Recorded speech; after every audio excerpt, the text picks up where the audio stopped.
Sendou est un département situé dans la province de la Léraba et dans la région des Cascades.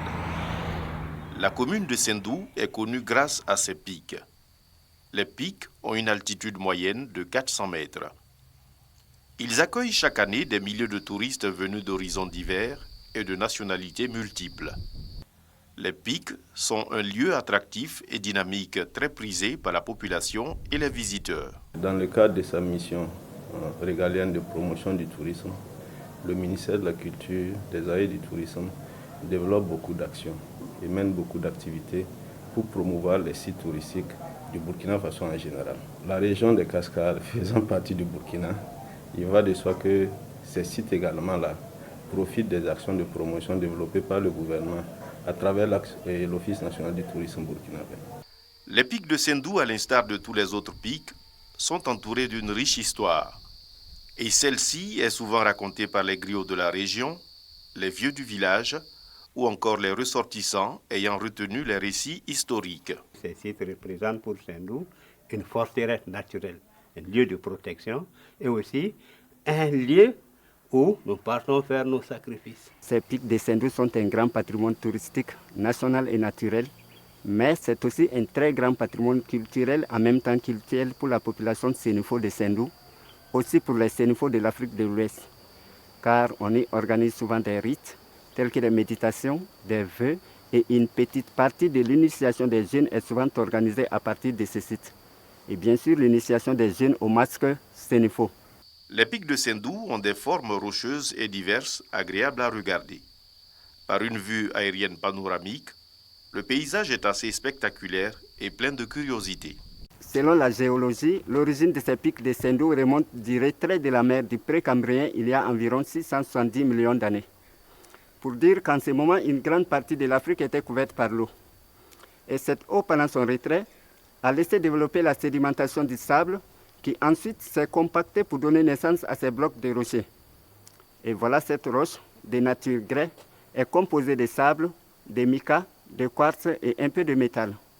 Donc, rongée, sculptée et taillée par l'érosion hydrique, l'érosion éolienne, l'érosion par la dilatation et par l'action des plantes, ces roches ont pris des formes de pics et même des formes imaginaires. Donc, pour la visite, nous allons monter par ces escaliers pour se retrouver sur un grand plateau situé à peu près à 250 mètres d'altitude. Ce plateau est long, de 3 km et large d'1 km. C'est pour dire que même pendant plus d'une semaine, on ne pourrait pas tout visiter. Prêt pour le sport maintenant. Les pics de Sendou ne sont pas uniquement un site de loisirs et tourisme, de divertissement et de promenade. C'est aussi un lieu hautement culturel et artistique. Plusieurs cinéastes et hommes de culture ont choisi ce site comme leur décor privilégié pour leurs productions cinématographiques, des tournages de clips ou des publicités. Il y a toujours des traces de décors savamment construits. Les ruines des cases que nous venons de voir sont les décors du film de Soundiata Keita, qui a été tourné en 1994 par le cinéaste Dani Kouyaté. Et le titre du film, c'est L'héritage du griot ou Soundiata Keita. Après le film, on devrait tout ramasser, mais on leur a dit de laisser quand même comme souvenir. Et dans ce film, on avait essayé de représenter un peu la culture sénéfo, puisque bien avant, en pays sénéfo, les maisons carrées ou rectangulaires étaient réservées uniquement aux hommes, pendant que les cases rondes étaient destinées aux femmes, parce que les cases rondes donnaient les signes de fécondité, la rondeur. On trouvait toujours des poteries au niveau des murs. Bien avant, ces poteries servaient d'abriter les fétiches protecteurs de la famille royale, tout juste à l'entrée officielle. Mais on en trouvait d'autres aussi qui servaient d'issue de secours. En cas d'attaque, au lieu de faire tomber les murs, il fallait casser les poteries pour pouvoir sortir de l'autre côté. Donc, comme c'était lors des guerres tribales, il fallait tout prévoir car tout pouvait arriver à tout moment.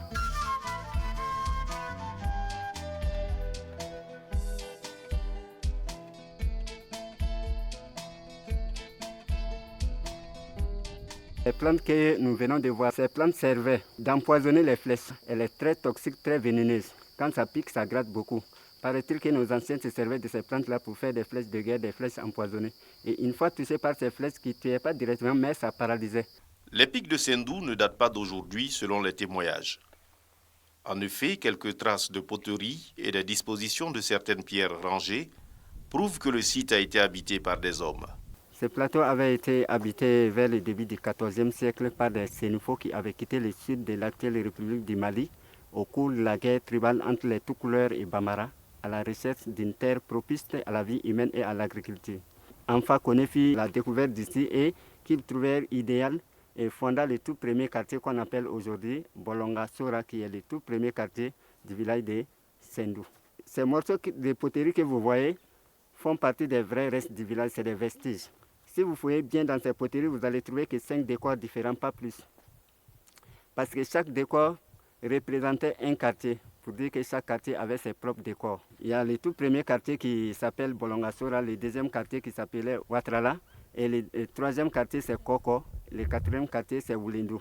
Le cinquième quartier n'était pas officiellement représenté parce que ces derniers quartiers consistaient des griots et des forgerons, qui font partie des castes, mais qui jouaient des rôles très importants dans nos sociétés. Ils étaient les conseillers des rois, qui détenaient les constitutions des coutumes par le seul travail de la mémoire.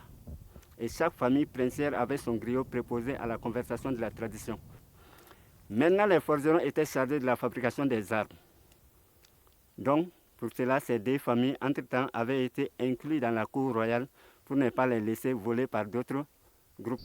Les pics de Sendou de nos jours font la fierté des populations qui s'évertuent chaque jour à les rendre encore plus attractifs et importants. Grâce aux randonnées touristiques qui sont souvent organisées par l'État burkinabé, la population locale profite avec la foule qui se trouve au pied des pics à ces occasions pour exercer le petit commerce. Les pics de Sendou attirent un grand nombre de visiteurs qui viennent de partout des 4 coins du monde et qui repartent très satisfaits d'avoir visité, touché et même et contempler ces merveilles de la nature et aussi écouter l'intéressante histoire que le guide collecteur les raconte. Dans le cadre de la mise en œuvre de la stratégie nationale de la culture et du tourisme, il a été demandé à l'Office national du tourisme burkinabé de promouvoir la destination Burkina Faso, premier objectif.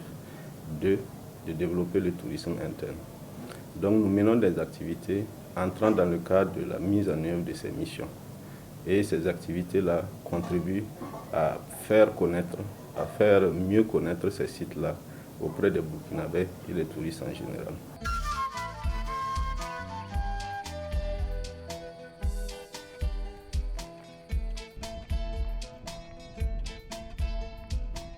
Il est né une association dénommée Association Solidarité Djiguia. Cette structure a créé un centre d'encadrement pour les enfants démunis et lutte contre la déscolarisation des enfants. À M. Ouattara Tchimoko, avec le tourisme, qui a fait Faso Djiguia. À travers cette association, nous encadrons des élèves. Ils sont dans l'internat, jusqu'à avoir d'autres qui sont des étudiants. Grâce à cette association, il y a plein d'enfants de la ville de Sendou qui vont à l'école parce que c'était des enfants démunis avant la création de cette association. L'association a tissé des partenariats fructueux avec des communes de la France, d'Italie et de la Belgique. Une autre association appelée Association Solidarité France vient en appui à l'association Djiguia par un parrainage des enfants du centre. J'ai aussi la chance d'être parrainé par un correspondant belge qui a décidé de financer mes études depuis la classe de 4e et jusqu'à l'université et on va dire jusqu'à nos jours. À travers cette association, nous investissons à peu près 13 millions pour les élèves. On a plus de 107 élèves. Nous avons des partenaires en France. Mais, comme il a dit, si nous-mêmes, nous pouvons avoir nos propres ressources pour pouvoir aider au Burkina Faso, chacun peut venir visiter les sites là et si nous avons une partie, un peu, même si c'est 2% pour pouvoir financer la scolarité des enfants, on aurait gagné. Cette collaboration entre l'association du Nord et celle du Sud profite énormément aux populations et à la commune de Sendou. La commune de Sendou fait des recettes sur les pics par la vente des tickets de visite. Ces recettes procurent des richesses pour les populations environnantes et enrichissent les caisses de la mairie. En 2015, nous avons au moins fait une recette de plus de 7 millions. Mais au fil du temps, avec l'histoire du terrorisme, nous avons remarqué que les recettes ont chuté en fait. Et présentement, nous avons moins de 2 millions par an. Surtout avec la maladie, la Covid-19, ça a vraiment joué sur les recettes des pics. Le tourisme est un secteur économique comme bien d'autres secteurs qui contribue au développement socio-économique du Burkina Faso. Ça crée des emplois, ça génère des recettes pour l'État. Et pour un visiteur également, hormis ces avantages pour l'État, là, pour un visiteur, changer d'air aussi est très bien pour la santé. Donc je pense qu'on a plusieurs raisons d'aller à la découverte de ces sites. Ça permet de découvrir la culture locale.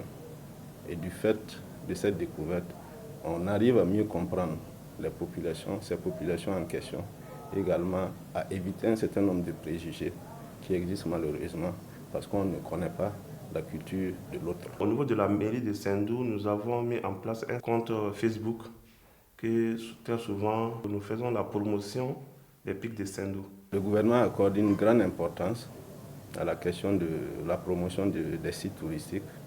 C'est pour cela que des ressources sont mises à la disposition de l'Office national du tourisme burkinabé pour la production de supports relatifs à ces sites. Et ces supports sont présentés lors des salons et autres rencontres auxquelles l'ONTV participe.